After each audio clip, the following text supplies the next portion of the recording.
Hi guys, UPSC CSAT 2025 கேட்ட ஒரு ஈஸியான கொஸ்டின் இன்இக்வாலிட்டி டாபிக்ல இருந்து வந்திருக்கு. ஆக்சுவலா இது ஈஸி. இந்த மாதிரி ஆக்சுவலா பேங்கிங்ல தான் கேட்பாங்க. யூபிஎஸ்சில இப்போ அப்பப்போ 1-2 கொஸ்டின்ஸ் வந்துட்டு இருக்கு. ஓகேவா? இதுக்கு என்ன பண்ணணும், இந்த சிம்பிள்ஸ் வந்தா என்னென்ன மீனிங் வரும், ரெண்டு இதை கூட்டினா எப்படின்னு சொல்லிட்டு படிப்போம்.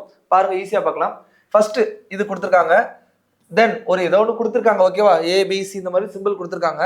தென் B is always greater than E, which means B greater than E. இது வந்து ட்ரூவா இல்லையான்னு சொல்லிட்டு கேட்டிருக்காங்க. ஸோ நான் கிளாஸ்ல என்ன சொல்லி கொடுத்துருக்கேன்னா, இங்க பி இங்க இருக்கு, இ இங்க இருக்கு. கரெக்டா?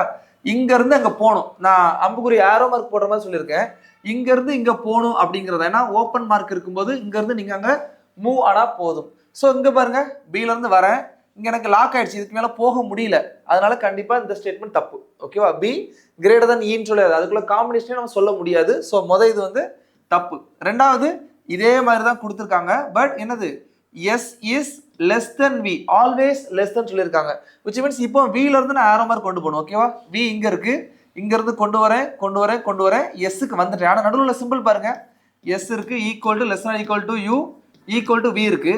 அப்போ இங்க இருந்து வர முடியுது, ஆனா இந்த சிம்பிள் என்ன இருக்கு, less than R equal to தான் இருக்கு, லெஸ் தென்ங்கிறது இல்லை. ஸோ இதுவுமே தப்பு. Answer option D, neither one nor two. ஓகேவா? Thank you guys, all the best.